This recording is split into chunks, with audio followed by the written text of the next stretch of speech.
All bets are in, and Governor Charlie Crist's pick for the U.S. Senate is George Lemieux. And it's no longer a long shot that the state of Florida and the Seminole tribe will have a gaming compact the legislature will approve. All of that on Power Play today with our guests, Brittany Benner of Gannett TV and Joe Follick of the New York Times Florida newspapers.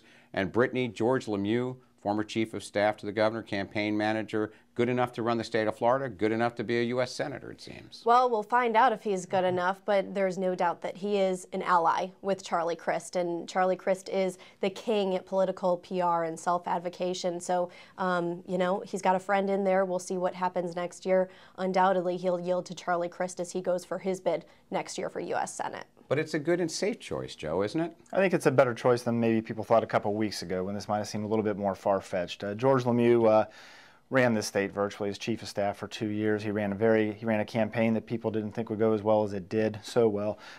He's a very smart guy, and I think that he is going to be a good choice for Charlie for the next year and a half. And while the also-rans included a veritable who's who of Florida elected officials and former elected officials, Lemieux not ever having held elected office almost is a plus in my book. Well, he is a rookie. He's going in as a freshman. He's going into the minority party up there, but he is a smart guy. He knows the ropes. He ran a successful campaign with Charlie Crist, and he knows his way around the political system.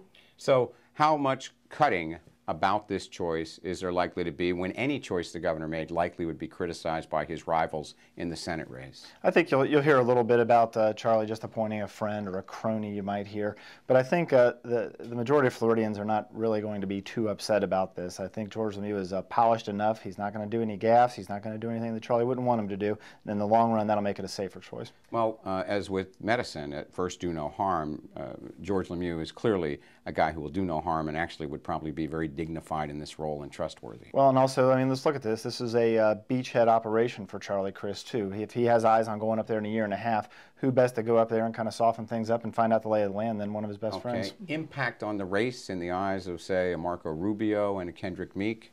I don't think very much. I think by the time we get a year from now, it's going to be other issues. We don't even... Maybe it'll be the economy, maybe it'll be oil drilling. Who knows what the issues are going to be next year, but the issue isn't going to be George Lemieux. Look, all of the polls point to Charlie Crist as being the pick, and the chances of him losing a race when his approval ratings are so high are slim to none. But it is Florida, and anything could happen. Well, from the sure thing of soon-to-be Senator George Lemieux, let's go to what used to be a long shot, a Seminole gaming compact. A lot of progress this week. Monday deadline looming, things are looking pretty good for a deal that the legislature might approve. Well, I think these are, I always say lawmakers are a lot like high school students. They're going to wait to the last possible minute to get anything done, and they've done that on this. But the reality of it is leave the details out of it. When there's a pot of money there, and there's parties that agree they want to split it up and divvy it up, the deal's going to get done. So it's no surprise we're waiting to the last minute to get it done. And the role of Bill Galvano, the House member who kind of negotiated this moderate position? Well, he's had a tough job. I mean, there are still a lot of people in the legislature who don't want to have more gaming or gaming expanded and have some sort of compact. But at the end of the day, he realizes that he has a job to get done.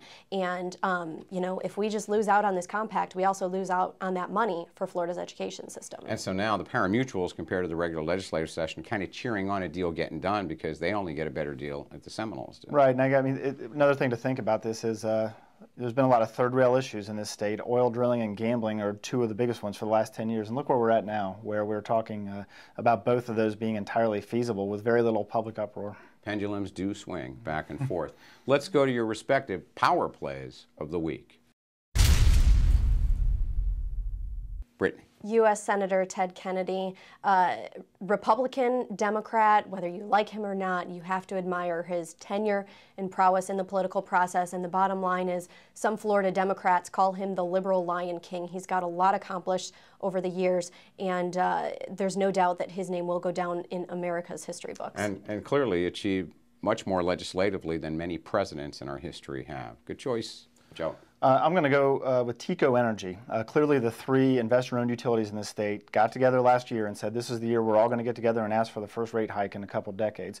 TECO got in first, got it done before the 2010 political wind started blowing, and now FP&L is dealing with more public scrutiny, Governor Charlie Crist weighing in, so TECO's looking pretty smart right now. Well, I'll invoke the host prerogative and I'll go with Senator George Lemieux.